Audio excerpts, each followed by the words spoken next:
Oh, wow! જય માતાજી, મહાદેવ મહાદેવ. કેમ છો મિત્રો? આશા છે કે તમે મજામાં જ હશો. તો આજે આપણે બનાવવાના છે વઘારેલી ખીચડી. એના માટે પહેલા આપણે તેલ લીધું, પછી બટાકા અને ડુંગળી મોરી લીધી, ટમેટું મોરી લીધું, રાઈ, જીરું, લીમડો, હળદર, ચટણી અને ચોખા અને મગની મિક્સ દાળ. હાલો મારી સાથે હું તમને કહું મેં શું શું લીધું.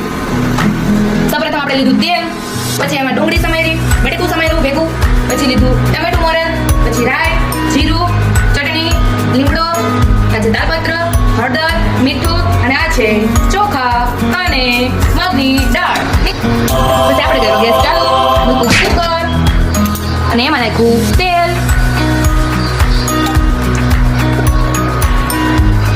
તેલનું પ્રમાણ હું તો રાખું વધારે, કેમ કે મને હે ને ફીકું ફીકું ગમે નહીં. જો તેલ થઈ ગયું તો આપણે એમાં નાખી પહેલા રાઈ, મારે ઢાંકી દેજો, ચટક ચટક ઉઠશે.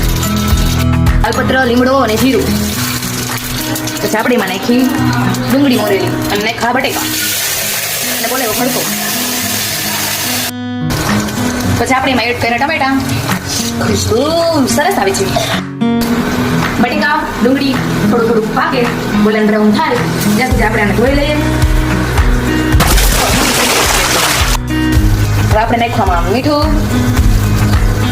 પછી આપણે એમાં નાખ્યું હળદર, પછી આપણે નાખી ચટણી, બધા ધવાડા નીકળી જવાના છે એટલી ચટણી નાખી.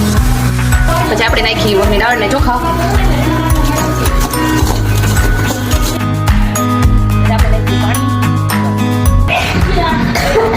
વઘાર નાખી વાપરો, બધું ખાઓ. ખાણો ઉપડી ગયો.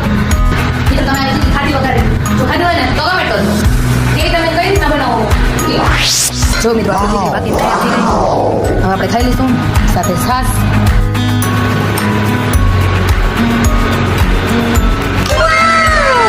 મસ્ત બની મિત્રો, તમે પણ ટ્રાય કરજો, મસ્ત બને. તીખી તીખી. મળીએ નેક્સ્ટ વ્લોગમાં. ત્યાં સુધી જય માતાજી, Mahadev Mahadev, Tata bye bye. Oh, thank you so much.